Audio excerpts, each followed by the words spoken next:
going to talk about Mission Murals, and this is in conjunction with Latino Heritage Month, which officially starts September 15th, but we're going to jump the gun a little bit. Sandy, you are a guide for San Francisco City Guides, and this is going to be kind of a teaser. Like, I hope for many of you, you take the opportunity to go on this tour and see some of these murals in person. But Sandy, welcome to Art Viewing Adventures. Thank you. Thank you. Yes. And if you're interested in going on the tour, my next one is this coming Saturday. They're usually Saturday mornings at 10. And then we offer the occasional one on Fridays at 11. So, and let me say one thing, which is, I think we welcome questions and comments throughout the program. Yes. You can also put things in chat. If you want to be called on, just use the feature that allows you to raise your hand, and we will call on you to do that. Think that's out there. But yeah, go ahead, take it away, Sandy. Okay. Well, okay, I'm going to go ahead and start the slideshow. So.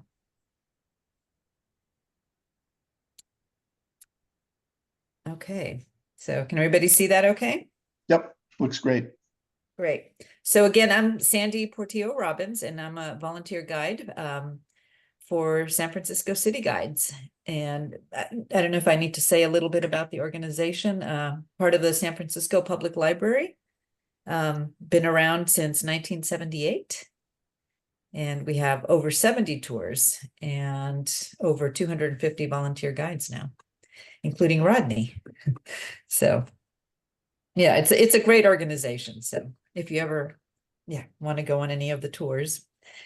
All right. So I've been doing Mission Murals, and the reason I got interested in it is because my parents, they actually met in the Mission. My mom is from El Salvador, my dad came from Guatemala, and in the 1950s, and they met in San Francisco, and so I was born in the Mission, lived there probably for the first 3 years of my life, and then we moved on to Daly City. But I always feel connected to the Mission, so that's why I'm doing this tour. Let's see what's happening here. Okay, here. So on this tour, I'm going to give you a little bit of history of the Mission, and then a little bit of history of murals, and then we'll get into the different murals that I show. And I only show maybe 30 to 40 out of the hundreds of murals that are in the Mission. So it really is just a taste and this will be even less. Anyway, okay. So the Mission is the oldest neighborhood in San Francisco. The Spaniards came in the 18th century. The Mission, it was called Mission San Francisco de Asís, was started to be built in 1776. And the original inhabitants of the Mission were the Yelamu people, who were part of the Ohlone. And they were the ones basically that were enslaved to build the Mission. And the Mission was completed in 1791. Yeah. And anyway, there wasn't a lot of people in this area. There was three things that happened that brought a lot of people to the Mission. The first was, of course, 1848, the gold rush.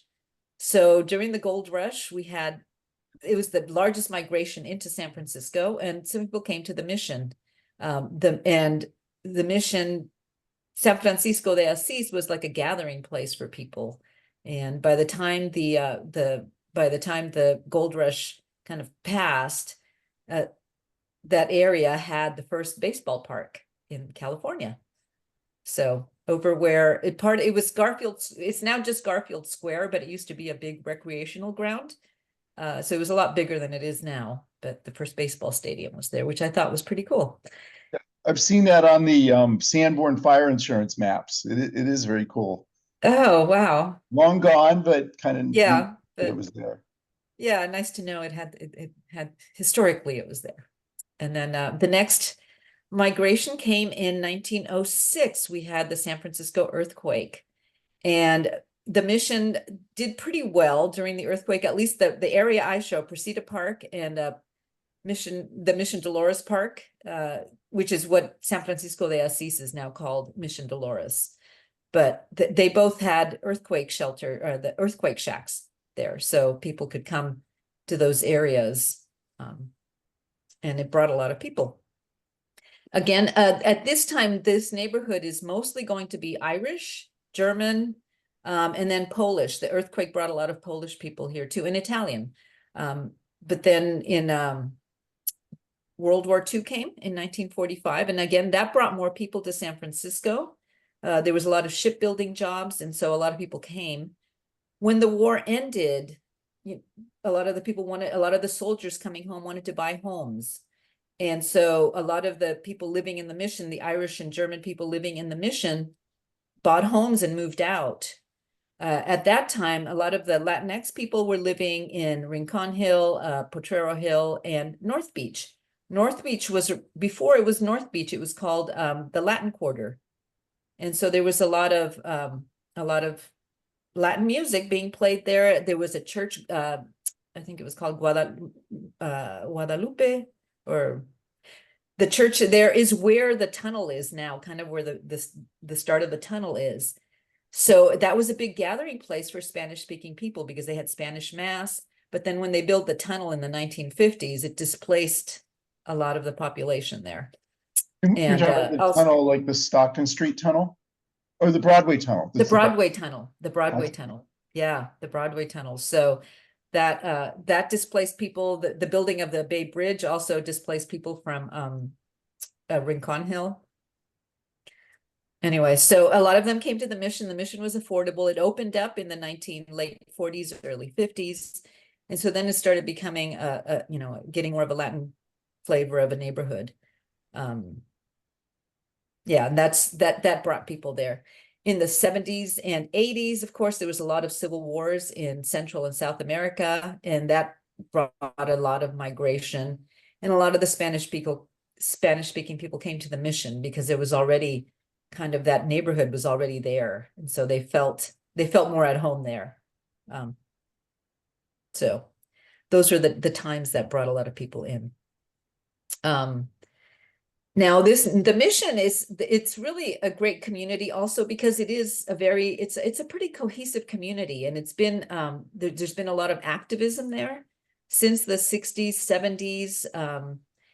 And yeah, in the one thing that really brought them together, one of the incidents, I mean, there's been a lot of things that were going on because there was a lot of civil rights and different fights during that time, but San Francisco was doing a lot of urban renewal.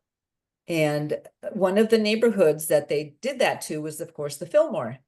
And I know, Rodney, it displaced a lot of the African American community there. They were told they were going to be able to come back, but it was expensive. It pretty much just, dissipated that neighborhood for what it was. And they wanted to do the same thing in the Mission. They were going to build the two BARTs, and they were going to put a bunch of plazas and shops outside. So it was going to be, all nice and shiny. But the people in the Mission, seeing what had happened at the Fillmore, said, no, we don't want this in our neighborhood. And they organized. And because they were already a lot of activists, they were able to organize block by block. A lot of people would come to the city council meetings, and they were able to at least block all the plazas that were going to be built. The BART station still got built, so it did do some displacement, but not to the extent that the city wanted to do. So since then, it's been a pretty cohesive community. They also, when COVID came, I know they got together and they actually organized their own food boxes that they would deliver to people that they knew couldn't get out. And that was it's been very well organized there for that. So that's a little bit of history of the Mission. Anyway, now let me tell you a little bit about Murals. So Murals, I'm going to go over, well, what is a mural? When you guys think of murals, you think of what, paintings on walls? Like kind of outdoor art, art that's not in a museum. And generally it's not I don't think of them as being abstract. I think they're usually very representational. Although this one you have here does seem kind of abstract. Well, it's funny. Yeah, so murals are walls that talk. they reflect the community, they teach the community, and they teach others about the community and about whatever's going on, whatever's important to the artist at the time. This mural here actually it was found inside the mission, Mission San Francisco de Asís, behind the altar. And it was painted, they think it was painted by Yalamu people. So it's not so much that it was abstract. I think it's just, it was in such poor condition. This is a replica of it that was done outside. I forgot what street it was done on, and it's not there anymore. But it's the oldest known mural in San Francisco. Oh. So that's what that is. And I just thought it was cool. So I thought I'd put it on the slide. Where is it located? Well, I don't know if you can see it. They found it behind the altar in the little mission, not the basilica, but in the original Mission Dolores.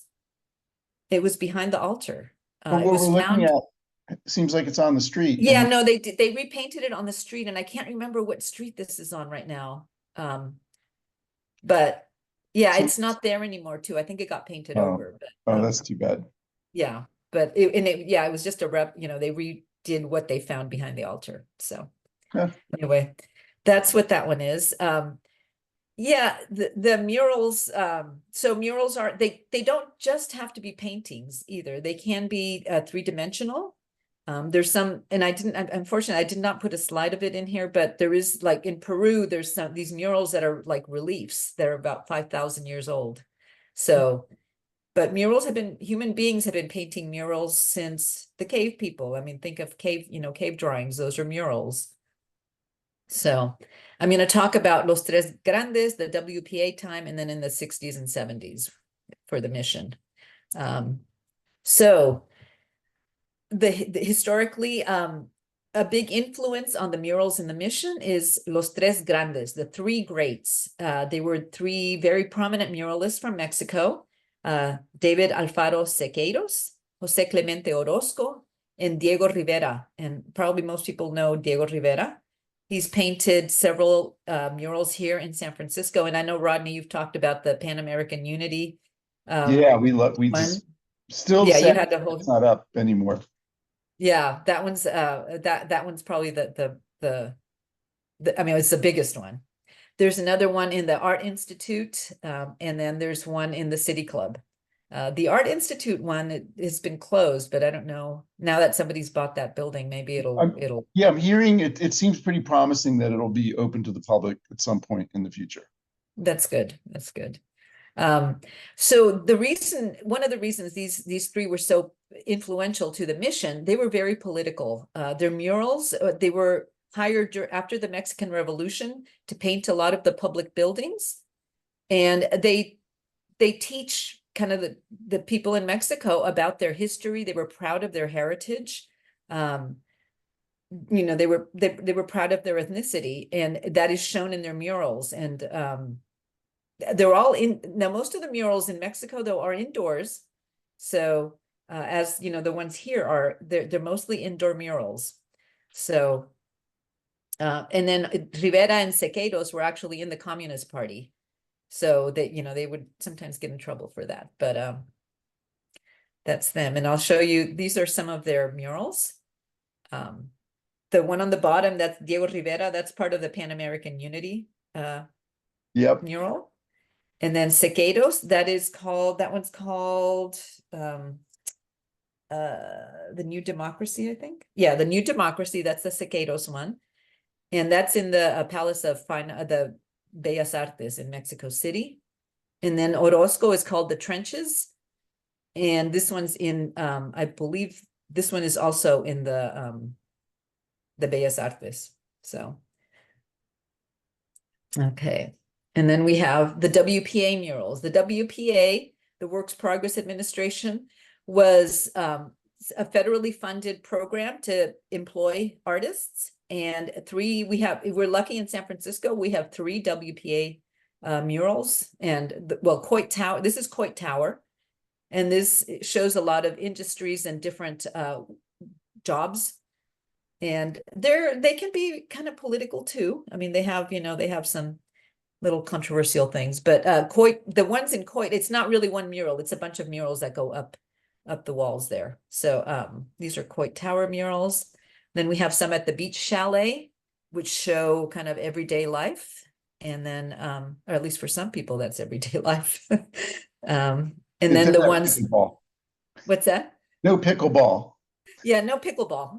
This was, yeah. Everyday life a while ago. Yeah, in the 30s and 40s. Yeah, this is in the Rincon Annex where the post office was, and these were showed more like blue collar workers, and so these were controversial. They almost got torn down.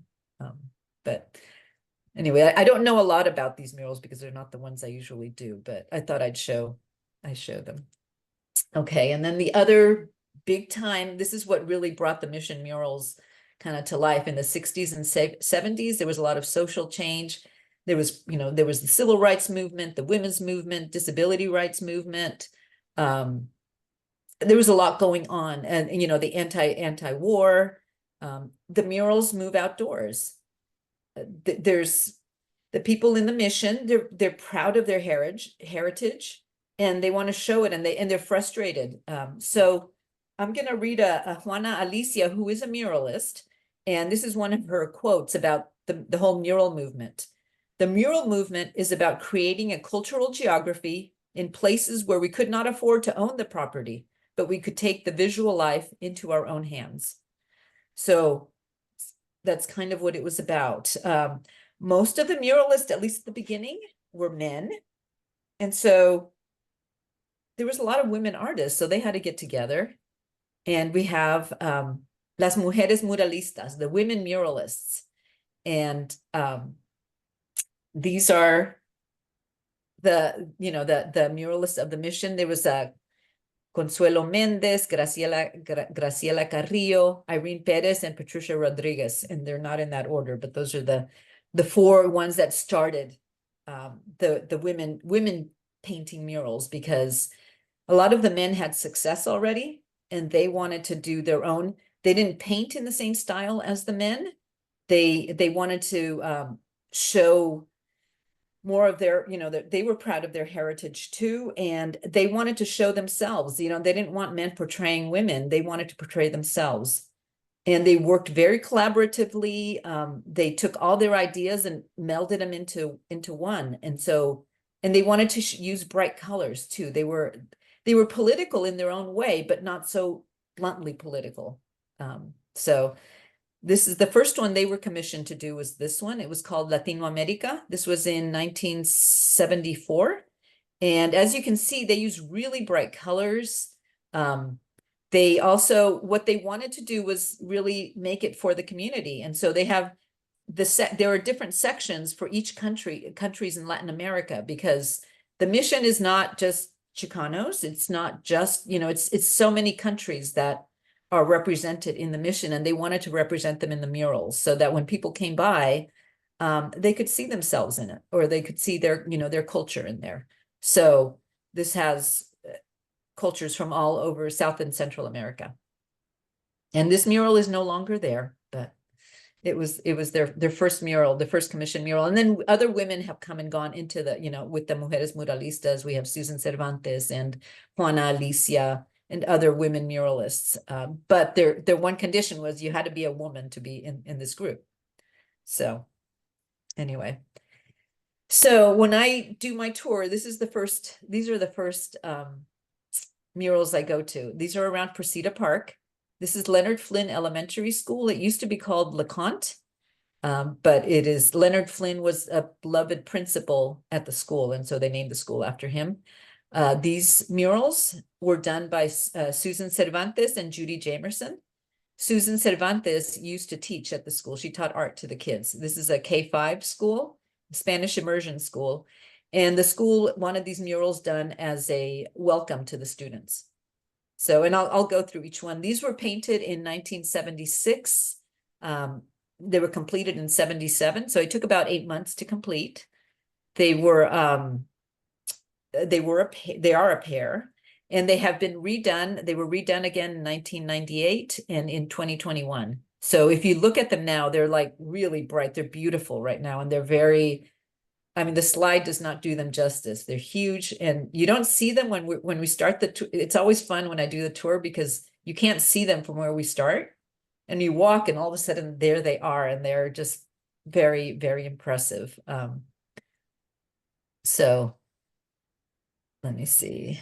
So just to talk a little bit about how they're done. Usually when the muralists, at least this is one way you can do them. When the muralists, they draw the design on paper, they paint a grid on the paper, and then they do the grid on the wall. And I don't know if you can see, can you see my arrow? Yes. Okay, Yeah. there's the grid there. Yep, we So can see the grid. yeah. Just it's a So- little faint, but we can see it. yeah, it's very faint, but yeah, that's the grid on the wall. And then you see the scaffolding, so different people can be working on different sections, and that's how they get it completed in 8 months. Because I think if it was one person trying to do it, it would take more than 8 months. And this happened to be also a youth employment program, so some of the students helped with this, and 6 of the teachers at the school also helped with these murals. So, okay, the mural, the first mural is called Family Life. And it shows an interracial couple, and kind of representing the diversity of the mission. And he's got on a Samoan lava lava as a wrap, and then the Jamaican armbands, and the headdress is kind of an Aztec Mayan combination. You'll see a lot of Aztec and Mayan motifs in these murals. The woman is supposed to be Anjana, who is kind of the fairy of the forest, and she kind of oversees animal life. And so there's a lot of animals around her. And I don't know if you can see the little bats underneath. My screen is blocking it, but can you guys see any little bats underneath? There's little bat family underneath, but Wow. it might be they're very blocked. small? What's that? They're very small. Yeah, they're very small. It's just like one big bat and then the 2 babies, because this is family life. So Oh, you I see a guess I lot of, do see at the very bottom in the center. Is that a bat? yeah, at the bottom center. Yeah. Okay. So, and then the deer represent longevity, and the bulls represent fertility. The other thing, this eagle over here, see how it's holding the serpent in its talons, reminiscent of the Mexican flag.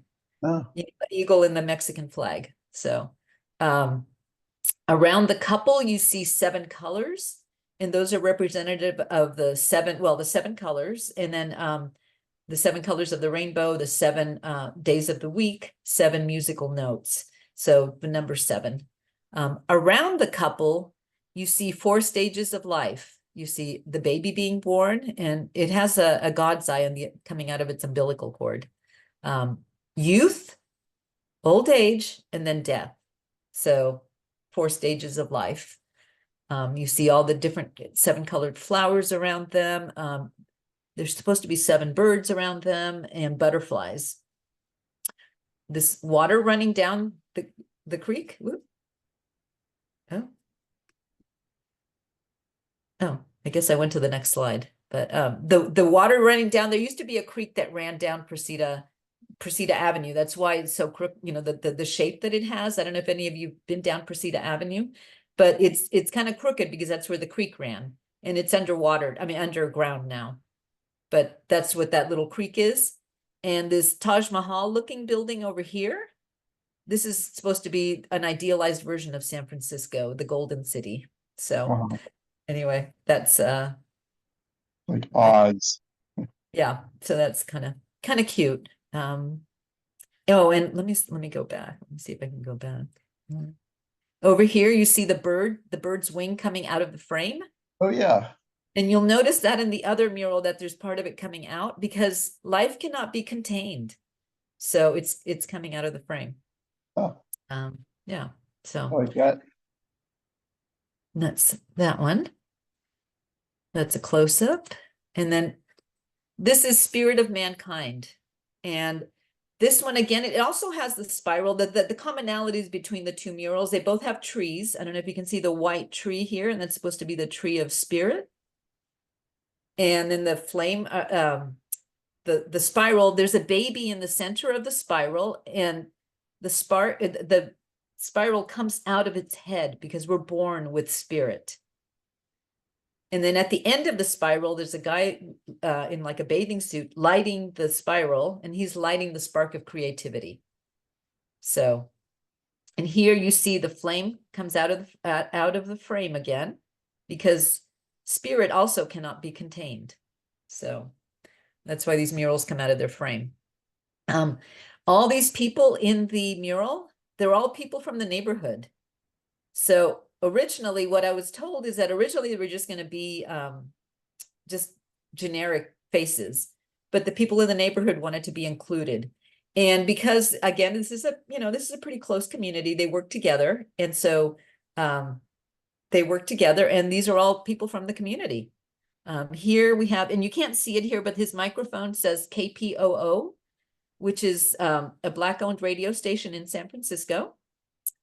And then here in the front, this is Susan Cervantes, the artist, one of the artists for this mural. And the story is that she did not want to be in the mural, but she went away for a few days and they painted her in. And she is throwing a frisbee to her husband. This is Luis Cervantes. He passed away in 2005. But together they founded Precita Eyes Mural. And I don't know if you know who they are. They do a lot of the paintings. I know that Susan Cervantes is still around because I've been at, she's the one who connected me with Josue. Oh, yeah. Yeah. Yeah, I see her, because their offices are on 24th Street, but they have an office also around Precita Park. But they founded that Precita Eyes in 1977 with their husband. They do classes for youth, for toddlers, from toddlers all the way. And they even have workshops for adults on painting and murals. So a lot of I think Josue may have done classes with them. And I know several of the artists have done mural classes with them. We usually have Nikki Tresvina, by CLC Connector, and her son, I believe, was involved with Precita Eyes, and he did work. He unfortunately has passed away, but he did do work on one of the murals in the Mission. That's great deal to Nikki that he's still represented in that way. Yeah.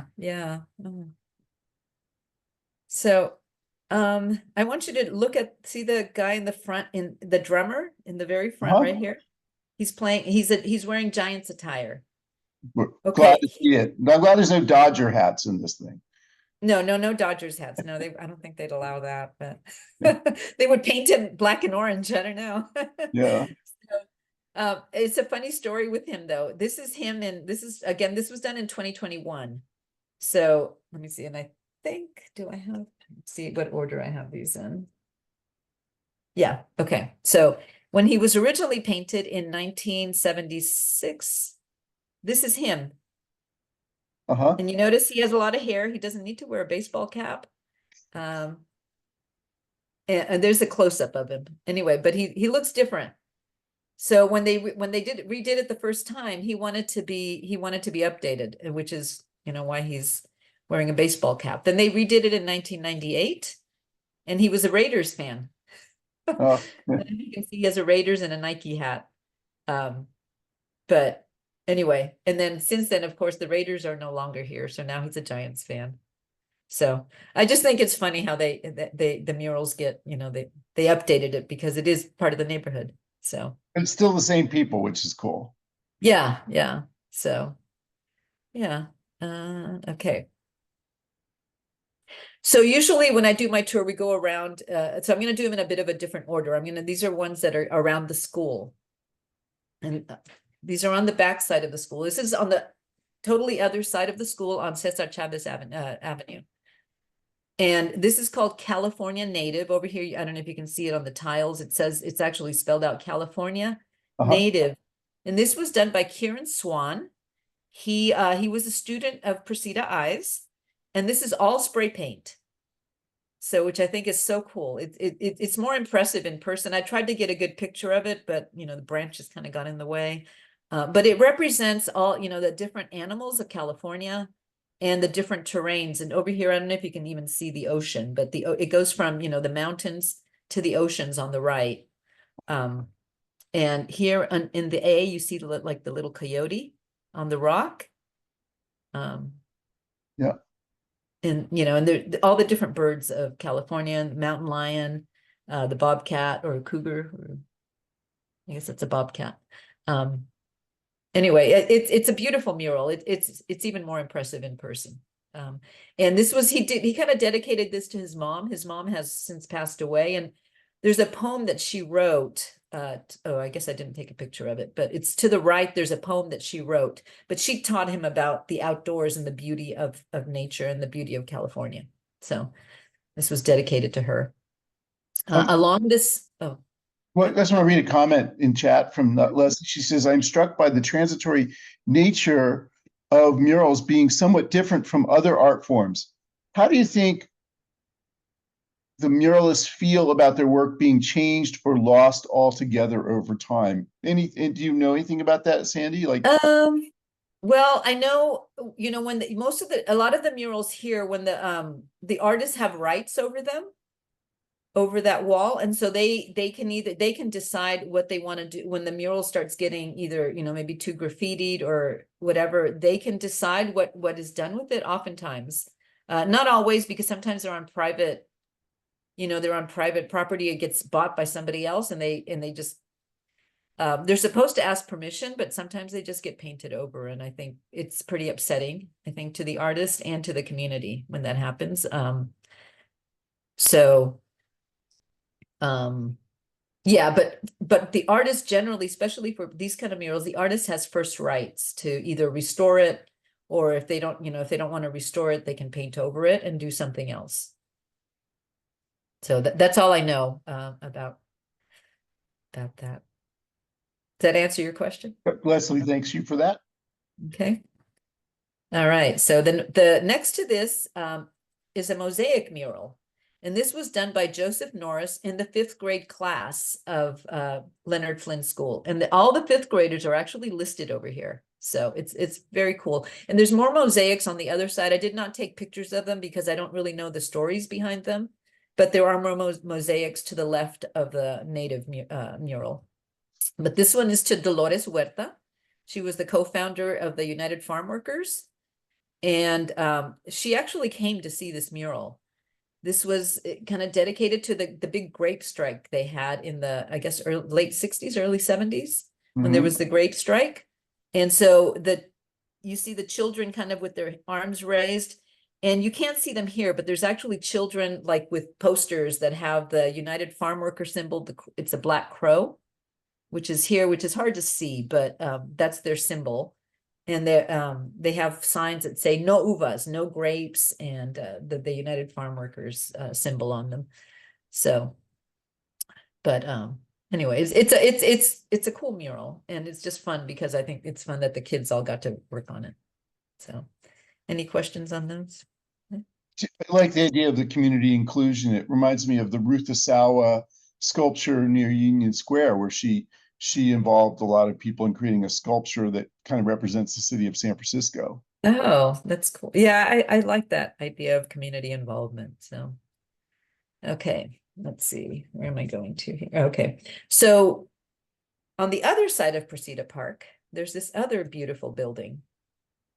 And next to this building, it's hard to see it here, but the Precita Eyes offices are actually their original offices are right to the right of this building. And the story with this building is that there were people living here, and they were going to sell the property to developers.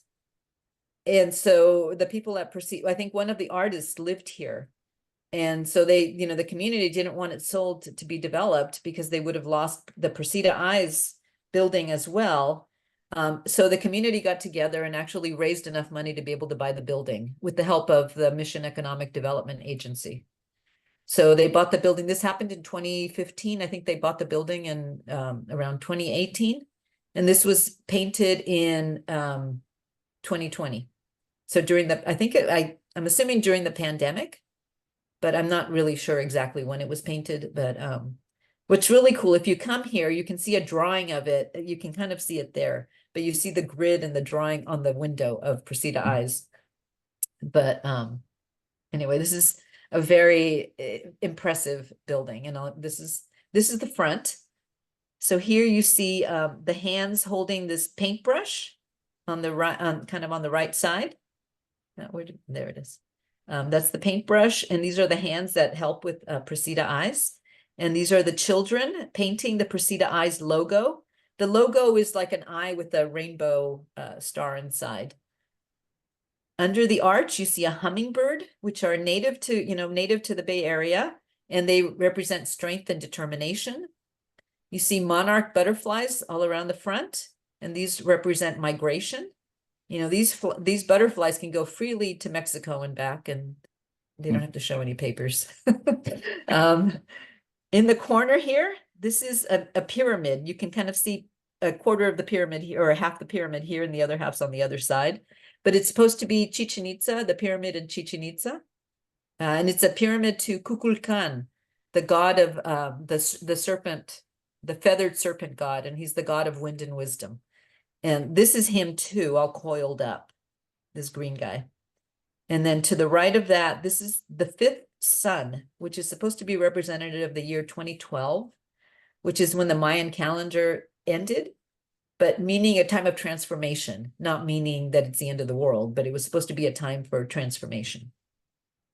You also see these DNA strands going from the earth up into the into the heavens, because as below, so above, and as above, so below, it's all connected. And you see the Milky Way galaxy and different constellations up here. So. There's a comment and a question in chat. Gail says that she really likes the texture of this. The texture of the stucco of the building makes the mural look like decoupage. Oh, yeah. Isn't that? And then Fred is asking, as a person who's new to the Bay Area, not that much knowledge about the mission's history, he wonders, how did the Mission District become such a vibrant hub of cultural engagement given the repressive character of these institutions in the past? I think he's referring to the actual mission. And there must be ideological tensions between communism, feminism, and the church, et cetera. So do you know, like it is kind of interesting that, it's named for the mission, which was a place that could be considered repressive, considering like people were enslaved at the mission. Many people died. Yeah. And yet this is kind of one of our most vibrant cultural districts in the city. I know a lot of the artists, met at the Art Institute. That was, when they were students at the Art Institute, there were people that came. San Francisco attracted, when it attracted all the Bohemians, it also attracted a lot of Latin people, a lot of people who were misfits anywhere else. And they came together here in San Francisco. So they were already coming here because they were repressed in other places. And when they came here, if they got together, I think that is part of what helped, there was power in numbers. And they were part of, they were active at the San Francisco State University to get ethnic studies going. So they've had a lot of activism from the beginning. I think because they came to San Francisco to leave their repressive, atmospheres where they were at. So I think that was part of it. San Francisco attracted a lot of people who were different. I mean, it makes me think of, I don't think Season of the Witch, the book by David Talbot, talks too much about the mission, but that whole period of the 60s and 70s is this major turning point in San Francisco history where, we become more liberal, left-leaning. And, if you go before that, there was a certain amount of conservatism in the city, but it's never been the same since that period. Yeah. So that's my take on it. I don't know if that answers the question. Roger is pointing out that we kind of have a graffiti culture here. And I mean that in the positive sense, not graffiti in the sense of defacing things, but there's really great graffiti art here. And yes, there's a connection between that form of street art and this form of street art. Would you agree, Sandy? Yes, I would. Yeah. And I think Clarion Alley is a lot more, it's all spray paint art there. So I think a lot of the graffiti artists go to Clarion Alley. Balmy Alley was the first kind of mural alley, but Now there's a lot of alleys in the city, but yeah. And Ginny, And we have about 20 minutes left in the oh, program. okay. I know Okay. you have more slides, but we'll get to whatever we get to. Yeah. Okay. Yeah, and you do notice there's not these, speaking of graffiti, a lot of these murals, I've never seen graffiti on this building. They are part of the community, and I think people protect them. They are also, there is a clear coat over most of these murals so that they can be washed easily Wow. too. So Hopefully, um, hopefully they're respected. They certainly deserve that respect. yeah, it seems most of the murals are they're most of the murals I show, very few of them ever have graffiti on them. So, which is nice. This is the other side of the building. So here you see, I think I have, here you see, this is the tree lady, and she's pregnant with the earth. And what Precita Eyes has said is that it's meant to show, you know, how we see the Atlas carrying the earth on its shoulders, on his shoulders. Well, it's really the earth that carries us. You know, we're not carrying the earth is carrying us. So that's what that's supposed to represent. The roots of the tree represent all the people that helped build up Precita Eyes. You see a bunch of names along the side. And all the flowers and buds are all the artists that have come out of Precita Eyes. So you see yellow swallowtail butterflies on this side because they're native to the area. You also see the United Farm Workers crow, because to show that love and respect the United Farm Workers deserve. So that's what the little hearts are, for love. Again, you see Precita Creek coming through here. And then if everybody's familiar, I don't know if you're all familiar with the San Francisco Mime Troupe, but this is Fact Wino, and he is part of the Mime Troupe, and he fights disinformation and fake news with facts. So he is an actual character of the San Francisco Mime Troupe. Here you see two couples enjoying the park. This is Precita Park, because this is on one side of Precita Park. In the background, you see Bernal Hill kind of watching over. The crow is carrying a spray can of paint. The crow has a good memory, so it carries memories, and it's also very smart. So that's the crow. Here you see two dancers preparing for Carnival. The first Carnival went around Precita Park in 1979, in February of 1979. As I don't know if you all know, now it's in May, I think, because the weather is better than February. So here you see congueros. There is a big history of music also in the Mission. Santana used to perform in Precita Park. Yeah, funny story with my uncle used to have a bar in the Mission, and Santana, he was friends with Santana. So anyway, this is over here serving hamburgers. This is Nancy Pili Hernandez. She is a pillar of the community. She's a big activist. She was one of the people who got arrested when they hung up that resist banner in 2016 over the White House, or over up in Washington, D.C., when they did that big resist banner from a crane. She was up in one of the cranes. Anyway, and she's in a couple of the other murals I show as well. Every year, Precita Eyes has this urban youth festival, and they put up these panels like this where the kids can come paint. So they paint murals in Precita Park, and this happens every August. So, okay, let's see. So then we get to Balmy Alley. I'm skipping quite a few of the murals that I show, but we're just going to go to Balmy Alley. It started in 1971. Mia Galaves Gonzalez used to run a tutorial at the other end of Balmy Alley on 24th and Balmy. And the kids used to, live, a lot of the kids that came for tutorial lived in the projects, which are this is Garfield Park over here. And so the projects were on the other side, and the kids would wander through Balmy Alley to get to her services. And so she wanted to make the alley more kid-friendly. And so she got permission. They went door to door, they called landlords, and they got permission to be able to paint on the garage doors and do whatever. And that's kind of how it got started as being a mural alley. A couple of the mujeres muralistas lived in the alley as well. So they started doing some painting. It was done with, like house paint and stuff. So they were not murals that were meant to last, but it was more for the kids. So When you come into Balmy Alley now, these are the murals that greet you. And this is, of course, La Virgen de Guadalupe. This is not her usual pose. She's usually, you know, kind of like this, and her eyes are downcast. Here she has her eyes open, she's welcoming, and she's watching, you know, she's looking down the alley. So she's kind of a protector more than, you know, just the same pose that she usually has. And this was done by Patricia Rose, who is, she also works at Precita Eyes, but you see all the roses on the bottom. And this was done in 2001, as was this one. This is done by Marta Ayala, and they're good friends, and they actually did these murals together. So they were opposite each other. So they got to kind of, you know, work together, even though they were painting different murals. And this is Manjushri. She's a Bodhisattva, almost like a god, like a Buddhist Bodhisattva, and also welcoming and Bodhisattva of wisdom. So, okay.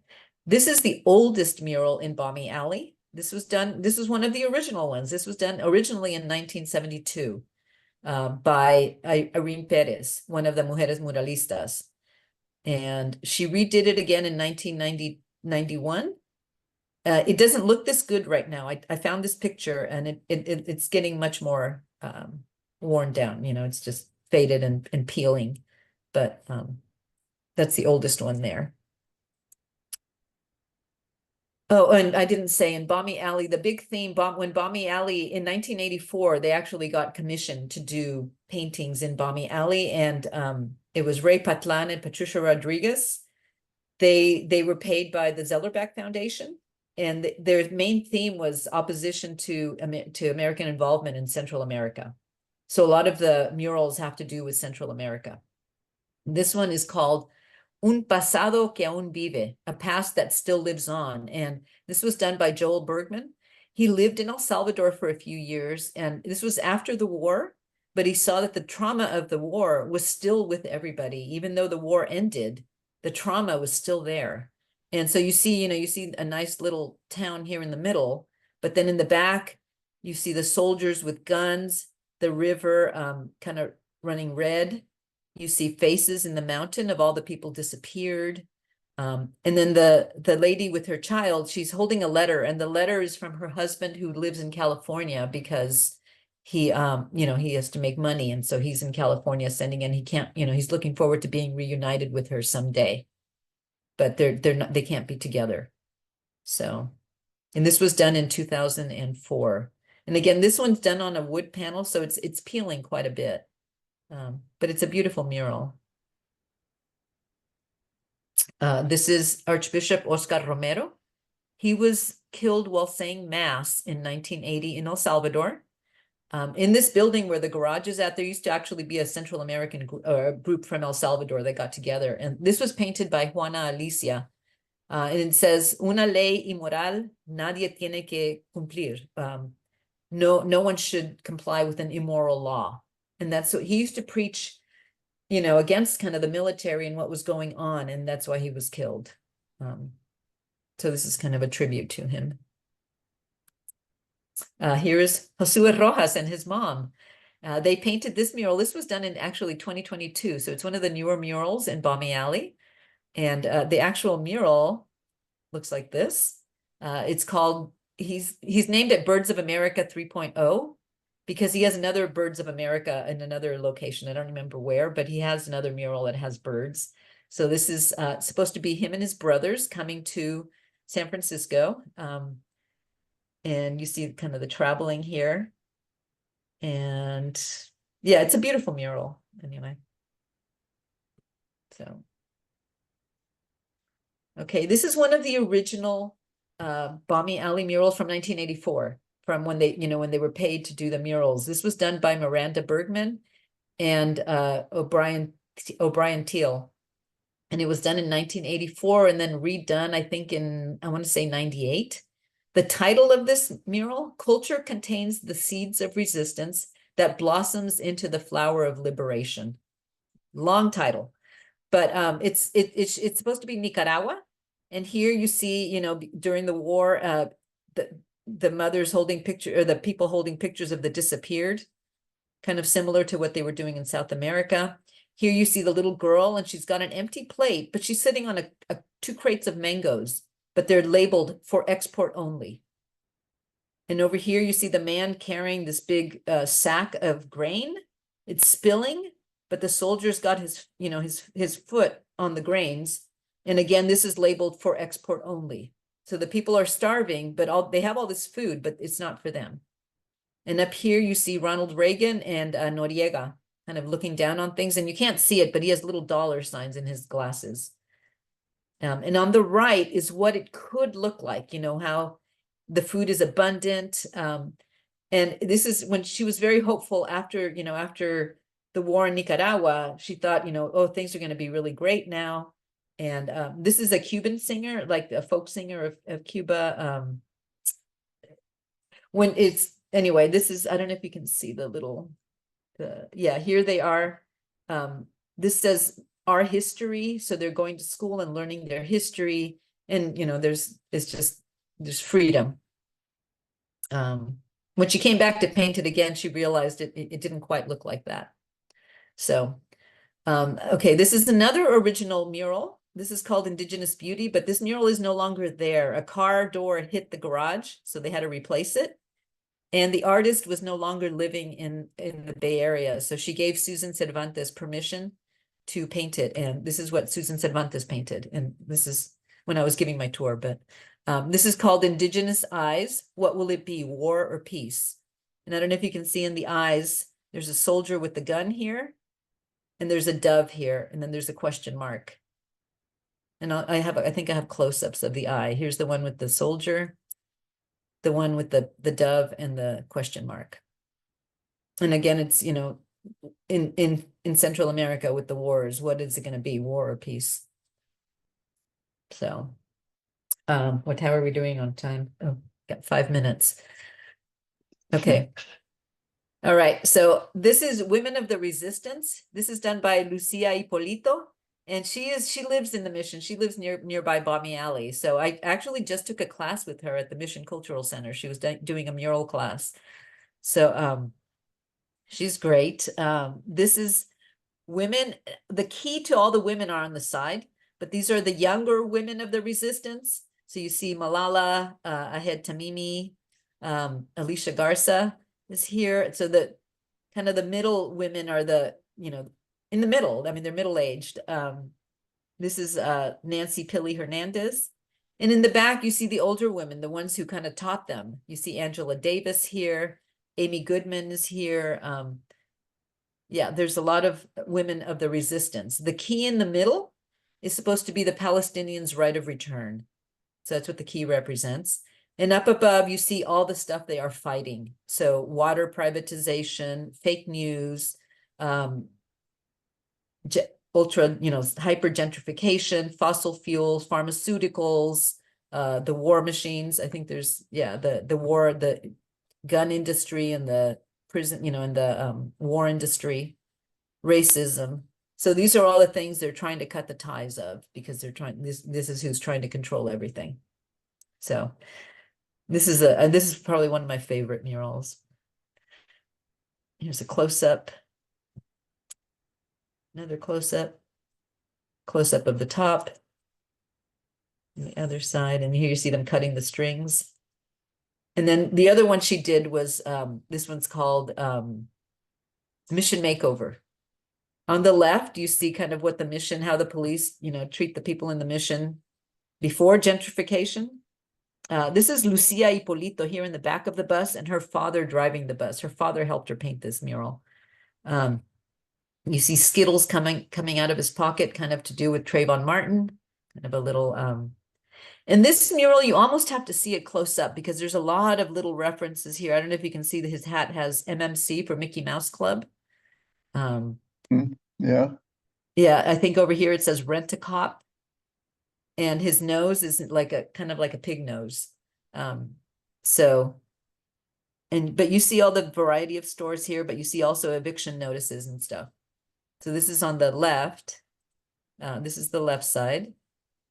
And then the right side, this is after, after gentrification, it's coffee shop. They all say coffee shops over here, and the big long line for the coffee shop. The stores, this is Wealth Foods, Molly Clones, Trader Foes. So there's a lot of just little details, and they're drinking, coffee from Starbucks or something. And yeah, that you see people moving in for sale, and it's like $1 million. And yeah, and then the homeless person here sitting on a Brillo pad, kind of as a tribute to Andy Warhol. Yeah. So how are we? We are getting close to the end. By the way, Okay. we already have a call for you to come back sometime for a part 2 or Oh, do more of this. So from Gail. okay. Would love to. Yeah, I can show you more murals. I should probably, I'll do, this one will be the last one. We can do a few more. We don't have to finish these Okay. 2. Okay, this is just the top. So like you see, this guy has there's an F there for Facebook on the computer. And then the monkeys see no or speak no evil, see no evil, hear no evil, but they're just they're blinded to it. And he actually has a cord that leads down here, and it's unplugged. It's not plugged into reality. And the 2 young girls, they're kind of hugging, but they have Day of the Dead masks on. And then here is these are the police kicking Adam and Eve out of Eden, and you see that their helmets say Google and Facebook. Yeah. And over here it says hipster community coming soon. So okay, I'll do a couple more. This one's called A Tribute to Mujeres Muralistas. So it's a tribute to the muralists, and they're on a rocket ship. These are all the different women muralists, and you see that they're on a bus, but it becomes a rocket ship in the back because it's going into the future, and there's going to be many more muralists in the future. So and then it has a lot of Latin American themes around it. So that's that one. And then I think Josue covered this one when he did it. This is Enrique's journey. Enrique was a boy coming from, I think, Honduras, and he had, quite a treacherous journey to come to San Francisco to meet with his mother. But he has a guardian angel there watching over him. But he's on the bestia, the train, the beast on top of the train. And this is Nancy. He actually used Nancy Pili Hernandez, I think, as the model for the mother. Okay, back to that one. And that's the end. This is what it looks like now. That that one I had at the beginning. Yeah. This is what it looks like now. So the compass is now on the corner. And it's very three-dimensional, it looks like. They're like cut Yeah, out. Yeah, they're cut out pieces of wood. And yeah, they redid the whole building, which is why they had to redo the mural. So, and I believe Precita Eyes has rights over all the murals in Balmy Alley. So anything needs to be done. If you want to use any of the murals commercially, you have to get permission from Precita Eyes. So. Well, Sandy, this has been really great. Tell us again when you're leading this tour next. I am leading it again on this Saturday, the 14th.